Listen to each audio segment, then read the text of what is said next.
Kenapa kita sering gagal berubah? Ternyata otak kita sedang melindungi kita. Pernah nggak sih, kamu udah niat banget pengen berubah, udah bikin to-do list rapi, tapi ujung-ujungnya malah balik lagi ke kebiasaan lama? Bangun kesiangan, mager, terus ujungnya malah menyalahkan diri sendiri. Well, tenang, kamu nggak sendirian. Dan kabar baiknya, itu bukan salah kamu. Itu cuma cara otak kita bekerja.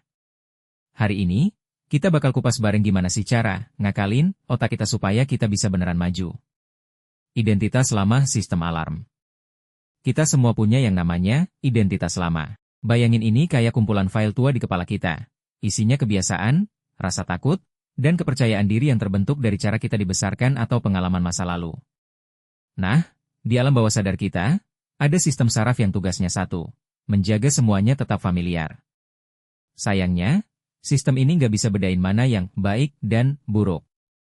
Dia cuma tahu, kalau ini sesuatu yang baru, berarti bahaya. Makanya, tiap kamu coba keluar dari zona nyaman, otakmu langsung bunyiin alarm. Rasa ragu, takut, dan nggak percaya diri. Itu bukan karena kamu lemah, tapi karena otakmu lagi berusaha melindungi kamu dari sesuatu yang dia rasa nggak aman. Hukum cermin. Coba deh perhatiin, kenapa kalau mau liburan kita gampang banget bangun pagi, tapi pas mau kerja atau sekolah rasanya berat banget? Itu karena otak kita lebih milih yang dia anggap aman. Inilah yang sering disebut hukum cermin. Hidup kita sekarang itu kayak pantulan dari apa yang paling kita yakini tentang diri sendiri. Kalau di dalam hati kita merasa nggak layak sukses, secara nggak sadar kita bakal menarik situasi yang mengonfirmasi rasa itu. Bukan karena nasib lagi jahat, ya, tapi karena otak kita lagi sibuk mencari bukti supaya identitas lama kita tetap terjaga. 3 pertanyaan ke self-love. Jadi, gimana cara keluarnya? Bukan dengan langsung memaksakan diri kerja keras mati-matian, tapi mulai dari satu hal, self-love atau berdamai sama diri sendiri. Pas kamu udah lebih tenang, coba deh tanya 3 hal ini ke dirimu sendiri. Siapa aku sebenarnya? Di luar label pekerjaan atau apa kata orang? Apa sih yang beneran aku mau?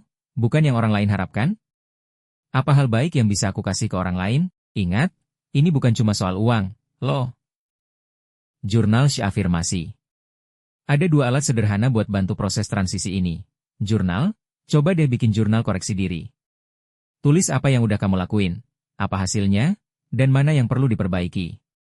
Ini cara paling jujur buat lihat pola pikir apa yang lagi nahan kamu. Afirmasi, ucapin kalimat positif setiap hari. Pas bangun atau mau tidur, bisikin ke diri sendiri kalau kamu bisa. Tujuannya buat menulis ulang file lama di otak sampai dia terbiasa sama versi dirimu yang baru. 5 prinsip analogi wadah rezeki. Biar prosesnya lebih lancar, pegang 5 prinsip ini. Syukur, fokus sama apa yang ada, ikhlas, lepasin rasa harus kontrol hasil, self-love, bahagia, latih dari sekarang, jangan nunggu sukses dulu, dan terakhir baru aksi yang konsisten. Bayangin diri kita itu kayak wadah. Kalau pola pikir kita sempit, wadahnya kecil. Tapi kalau kita mulai terbuka, percaya diri, dan ikhlas, wadah itu bakal otomatis membesar. Jadi, lebih banyak hal baik, termasuk rezeki, yang bisa masuk ke hidup kita. Jika lingkungan tidak support. Gimana kalau keluarga atau lingkungan gak dukung?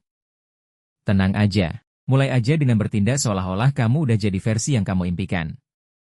Lakuin kebiasaan barumu pelan-pelan. Kalau orang lain belum percaya, ya nggak apa-apa.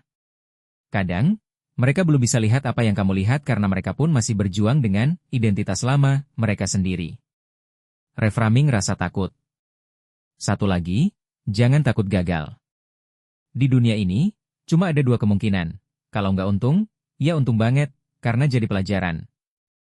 Kalau kamu gagal, anggap itu biaya sekolah gratis.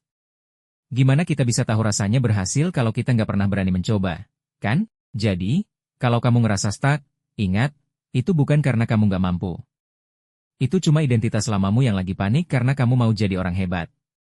Pelan-pelan aja, mulai dari jurnal, afirmasi, dan kasih sayang buat diri sendiri. Kalau video ini bantu kamu, jangan lupa like dan subscribe ya. Biar kita bisa terus bareng-bareng belajar cara kerja pikiran kita. See you on the next one.